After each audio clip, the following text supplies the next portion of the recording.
Pertama yang harus diaktifkan dalam diri kita adalah malaikat munkar nakir. Itu step awal. Apa sih tugasnya munkar nakir? Munkar dan nakir adalah malaikat yang bertanya di dalam kubur. Mana kuburan? Nih kubur. Siapa yang terkubur? Ya dirimu, jiwamu. Jiwa itu harus kenal pada Allah dan Rasulnya. Makanya ditanya, siapa Allahmu, siapa Rasulmu?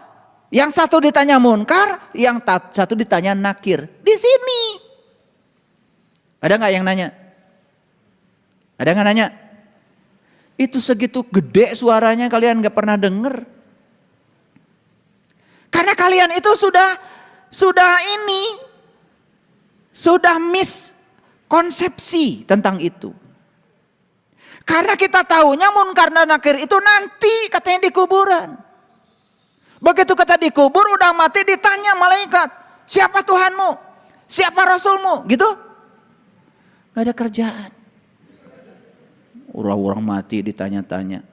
Yang hidup aja ditanya belum tentu bisa jawab. Ya kalian gak pakai mikir kan? Karena gak pakai mikir. Yang kayak gitu ya dianggap keyakinan. Kuburan tuh di sini nih, lihat kuburan, ini kuburan. Kan suka tanya di sini, siapa diri saya? Dari mana saya asal? Kemana saya harus kembali? Apa tugas saya di sini? Pertanyaan tentang diri itu pertanyaan tentang Tuhan.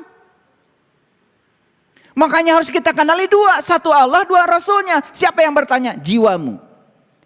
Makanya syahadatkan asyhadu alla ilaha illallah wa asyhadu anna muhammadar. Siapa yang bersyahadat? Jiwa. Pada siapa? Pada Allah dan Rasulnya. Maka malaikatnya dua, munkar, nakir. Keren gak? Nah kalau sudah bisa menimbulkan pertanyaan dari munkar dan nakir di sini, karena malaikat itu di Quran dikatakan tidak ada di luar dirimu, malaikat itu ada dalam dirimu.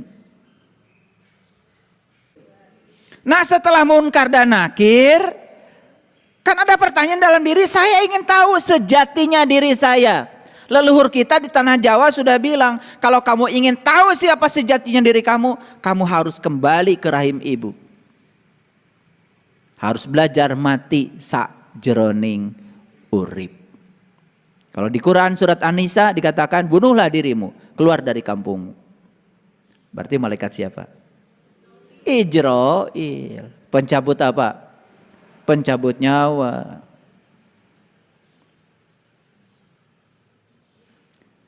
Jadi tahap kedua kita harus belajar dari malaikat Ijrail, pencabut nyawa.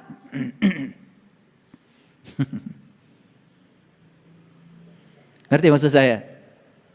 Awas, bukan pencabut nyawa mati beneran. Kalau mati itu nggak usah dibicarakan lagi. Quran tidak cerita mati itu. Quran cerita mati selagi hidup. Makanya kullu nafsin zaikatul maut. Setiap yang bernyawa harus merasakan rasanya mati. Merasakan rasanya mati kudu hirup. Merasakan rasanya mati itu kalau pada saat kita masih hidup. Orang mati tidak bisa merasakan mati. Yang bisa merasakan mati itu orang hidup. Mikir. Gitu aja nggak pakai mikir. Kullu nafsin zaikatul maut. Setiap yang bernyawa pasti mati. Nggak usah ada Qur'annya. Parah kege. Kullu nafsin zaikatul maut itu pesan spiritualnya, setiap yang bernyawa harus merasakan rasanya mati. Merasakan masanya mati ketika masih hidup. Maka Rasul memerintahkan mut anta qabla mut. Belajar mati ketika kau masih hidup. Disitulah perlu bantuan Ijrail.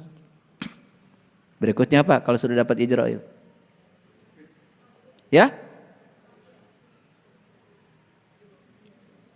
Ya Israfil. Bagian niup apa?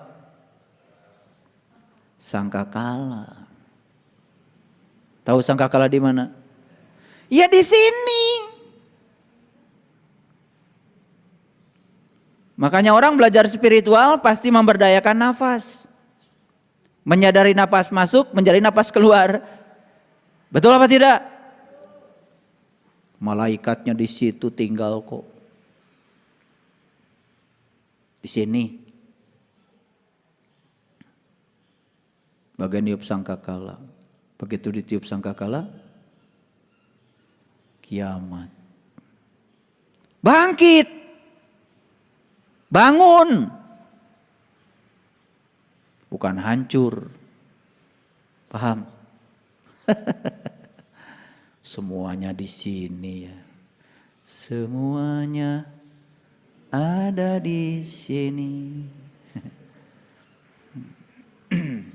Kamana wae tuh?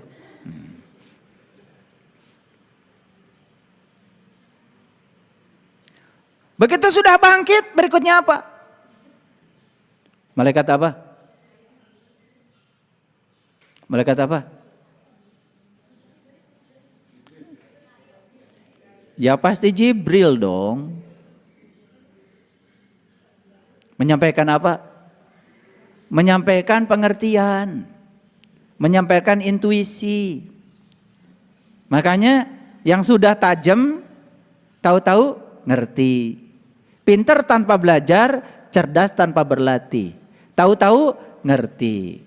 Tahu-tahu ngerti. Gitu. Paham? Nah kalau sudah ketiban Jibril, ya berikutnya pasti ketiban Mikail. Turun hujan dari langit. Pembawa rezeki. Nah rezeki yang paling agung adalah hidangan dari langit. Itu yang diminta Nabi Isa. Allahumma robbana anzil alaina ma'idatan minas sama'i. Takuluna id. Ya Allah turunkan hidangan dari langitmu. Yang turunnya hidangan itu merupakan hidangan bagi hari raya bagi kami. Keren banget itu di Quran. Di Quran itu cerita barokah yang turun dari alam tinggi yang disebut dengan hidangan dari langit. Langit mencerminkan alam-alam tinggi, alam malakut, alam jabarut. Itulah dikenalkan oleh Jibril. Jibril dekat dengan Mikail, turun hujan. Hujannya bukan hujan air, tapi hujan adalah hujan ma'ul hayat. Hujan nur ala nur dari langit rohani kita. Sudah jiwa kita menjadi merdeka. Makanya terakhir tinggal berkenalan dengan Raqib. Semuanya baik ternyata, tidak ada yang buruk. Karena baik dan buruk itu adalah penilaian kita. Siapa yang sudah menemukan kebaikan di dalam, semua yang di luar baik-baik saja. Maka puncaknya jadi ridwan, ridho. Jadilah surga. Ditipu orang, ridho. Orang yang dicintai meninggal, ridho. Sakit, ridho. Sehat, ridho. Dimarahin orang, ridho.